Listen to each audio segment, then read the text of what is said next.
ছোট কথা বলছি না। এ রাজ্যে সেখানে খুন হয়েছে প্রায় 50টার মতো। আপনারা লিখেছেন কেউ 47, কেউ 46, কেউ এরকম। তার মানে হলো যে প্রতি মাসে 7 থেকে 8 জন লোক খুন। হ্যাঁ, এরকম খুন অন্য রাজ্যেও হয়, এতে কিছু পদক্ষেপ নেওয়া হয় পুলিশের তরফ থেকে। এখানে প্রায় প্রতিটি ক্ষেত্রেতেই এই খুনের সাথে অভিযুক্ত কার নাম আসছে? শাসক দলের কেউ।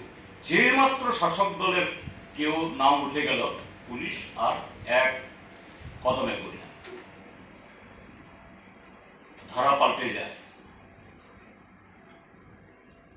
যে খুনের আসামিকে 302 ধারা, অর্থাৎ খুনি হিসাবে সে ধারা তো বুক করা দরকার, সে ধারা প্রযোজ্য হয় না, থানা থেকে বের পেয়ে যায়। তারপর নারী, শিশু, তার উপরে rape, gang rape, rape and murder এবং শ্লীলতাহানি ইত্যাদি। এই ঘটনা গত সমাজে প্রায় 1300টির মতো।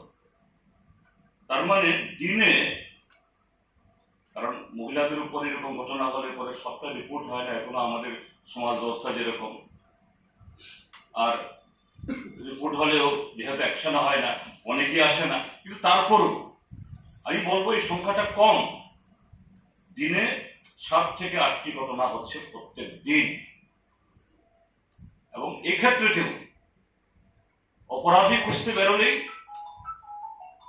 শাসক দলের কোনো না কোনো নেতা, এবং আজকাল মানুষ এত সচেতন, সোশ্যাল মিডিয়াতে পুলিশ খুঁজে না পেলেও তাদের এই দেবতুল্য এই অপরাধীদের ছবি চলে আসে, নেতাদের সাথে মালা দিয়ে নেতাদের পাশে আলো করে তারা বসে আছে।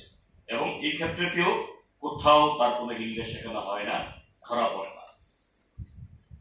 অর্থাৎ যে এই ঘটনা, নারীদের উপর আক্রমণ, এই নানা ধরনের এতে মাসে প্রায় গড়ে 215টা, সপ্তাহে প্রায় প্রতি সপ্তাহে প্রায় 52টা করে ঘটনা হচ্ছে। বলা যেতে পারে এই ত্রিপুরা রাজ্যটা এটা যেন একটা নারী নির্যাতনের রাজধানী। নারীদের উপরে নানা ধরনের অপরাধের রাজধানী, capital of the atrocities upon the women. এবং এটা এখানে শেষ না, তার সাথে হলো যারা আপনারা সংবাদ সংগ্রহ করেন, শাসক দলের মনোভূত হলো না, তাদের দুর্নীতি বেরিয়ে আসলো, সাধারণ মানুষকে যারা পেটায়, স্বাভাবিক সাংবাদিক তার কাছে কিছু না, আর পুলিশ যেহেতু তাদের মিত্র, কাজে সেই জায়গাতে সাংবাদিক পেটানো, লোড নেগোসিয়েশনে অফিসারদের মানে অফিস তছনছ করা, মারধর করা, তালা দেয়া, আজকে এটা day on day out and day in office করাচ্ছে। এবং আরো ঘটনা হলো আইন শৃঙ্খলা অবনতির, যে ত্রিপুরার যে বারবারন্ত খুবই উদ্বেগজনক ভাবে মব লিঞ্চিং, সেই এক মব লিঞ্চিং আপনারা দেখেছেন ওই করোনার আগে সাবরুমের কি চক্রবর্তী জানি একজন শিল্পী, সুকান্ত চক্রবর্তী, হ্যাঁ প্রথমে, এর আগে মোহনপুর হয়েছিল। কত হম্বিতম্বি দেখলাম তৎকালীন মুখ্যমন্ত্রী, তাদেরকে একদম ফাঁসি দেওয়া যাবে 7 দিনের মধ্যে, দুনিয়া থেকে গুড়িয়ে যাবে। তাদের নেতারা গিয়ে বলেন তাদের জন্য চাকরি হবে। সে সুকান্ত চক্রবর্তীর